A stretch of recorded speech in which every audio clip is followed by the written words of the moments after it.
And again, we're not going to total absolute failure. Once the reps slow down, boom, we're back over to the other exercise.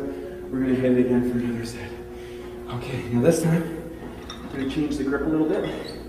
Instead of really close, I'm going to go a little bit wider. Okay, so here we go.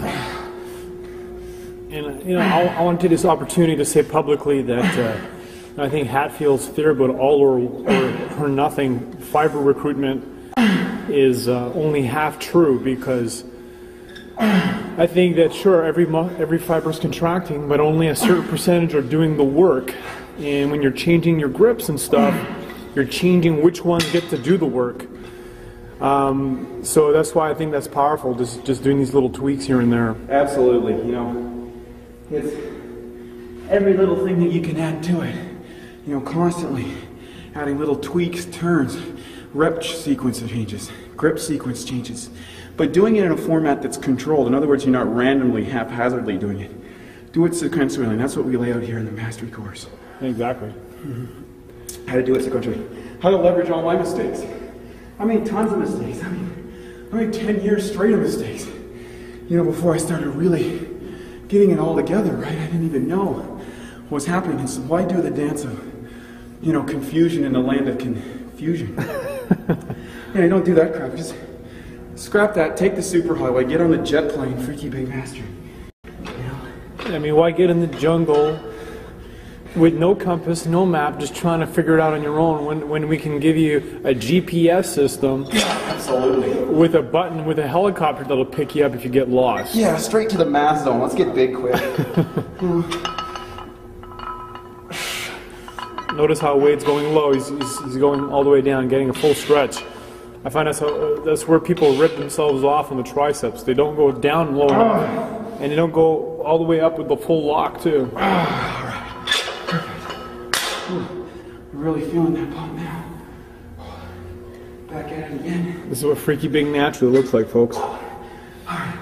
Let's go one more round on this. All right. And each bar, you'll notice, has a little bit different grip sequence.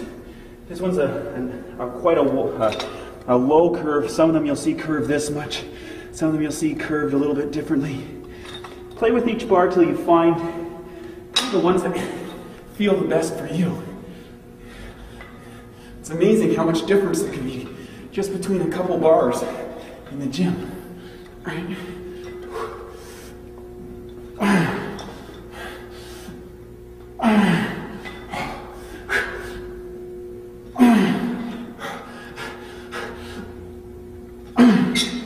You'll notice too, as the set wears on and I'm a little bit tired, right?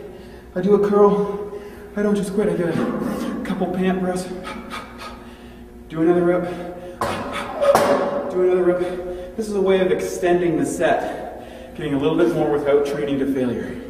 All right, let's get on to the next exercise sequence. We'll be right back.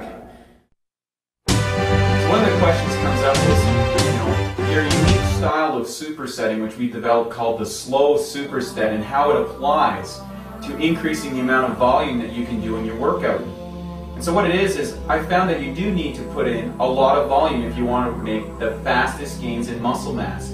But how do you compress this into a time that people, have busy lives nowadays? How do you compress 3 hours worth of workouts into an hour's worth of workouts? And that's where the slow superset come in, where we actually go at a relatively fast pace, but an even pace, which differs from the traditional superset. And the exercise selection that we use in the slow superset style is a unique way of compressing a lot of volume into a short period of time without burning yourself out in the workout. So once you've experienced this type of training, you'll go, this is absolutely amazing, because now I can get so much more work done in the workout. I'm not over fatigued, and I'm training at the maximal intensity level possible, so I can gain the most amount of mass in the least amount of time.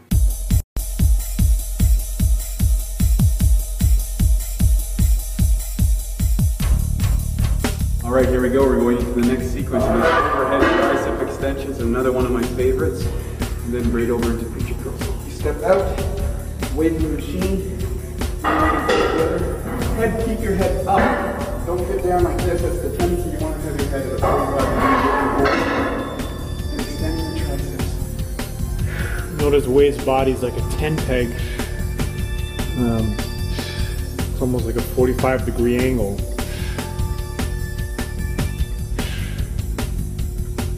Keeping his elbows close to his head, locking it out. Big stretch.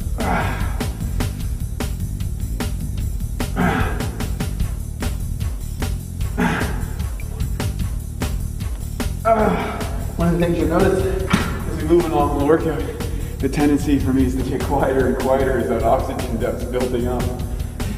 It's harder to get my wind.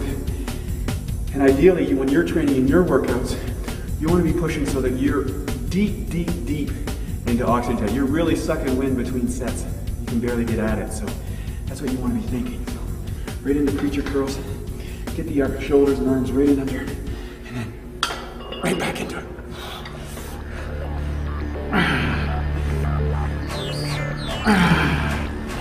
So what do you say to yourself in your brain as you're doing a set? Are you counting reps?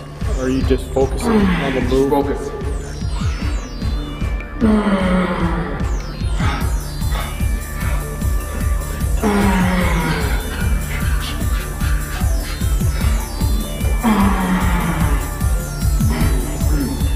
One of the things I do is I concentrate where you have these little keywords. It's kind of like advanced gymnasts do when they're doing an exercise routine. They have little keywords between each movement. So for me, as I set up, it's, okay, arms pinned, stretch, fire. Right, quick movement, firing out of the bottom, up, continue, force, accelerate, squeeze, control. Stretch, fire, up, squeeze, control. It's a little exercise when I'm in the exercise. That's what I'm feeling. I'm feeling just the muscle, and it's where it's helpful to have someone counting for you. You don't want to get into like, okay, am I at 5 reps, am I at 6 reps? Don't worry about it. Select a weight where you're in that range, but get inside your head. The magic rep isn't 5 or 7 or 6 or 8. It's that range of success that you want to get in. And counting reps isn't what's building muscle. It's doing the work. Yeah, that's where a personal trainer training your partner who can say 2 more, 1 more, 3 more, that helps, you know. Absolutely. And so you're just focusing on the work. Also, there's a little bit of extra intensity when you have a partner there helping you push if those ones are, maybe the mind wants to quit. You can get an extra rep or another grip. Good training partners. Great for that, if you can find one. I think it's best not to rely on one, and if you do find one, great. If not, then stay on track. And be a good training partner. Show up on time. Make your workouts a priority. Be motivating. Be focused on the other guy's workout. You know, if you're just a training partner looking at the chicks, that's okay, that's cool, but he'll appreciate it a lot more if you actually pay attention to his workout. Now that I'm getting deeper into the oxygen tank, I'm going to take a little bit of water here. I think that's powerful what you just revealed about the self-coaching, those keywords that are kind of like a checklist of keeping you focused and on track through each part of the movement. Absolutely. I mean, that's what all top gymnasts and athletes have learned, is these little keywords that trigger an activity. So it's kind of neuro-linguistic programming. Tony Robbins was one of the big proponents of the work done by Grinder and Bandler about how you anchoring high energy movements, emotional intensity, like a nervous system excitation threshold, with certain keywords in a physical movement. Then you're locked into your brain. So when I say up, that means a whole different thing than if I had never worked out and said up. Right? So get the little short, quick words that work for you.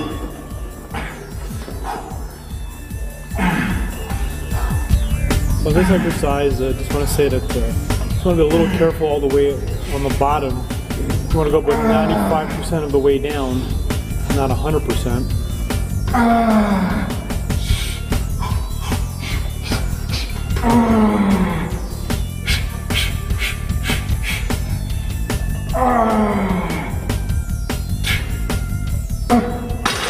And you'll notice one of the things I do to keep from holding my breath when it's really intense, because the tendency is to hold the breath, so you do little quick exhales like that way it takes the pressure off so I don't hold my breath and pass out. We see some guys pass out in the gym because they're holding their breath. Cuts the blood flow off to the brain.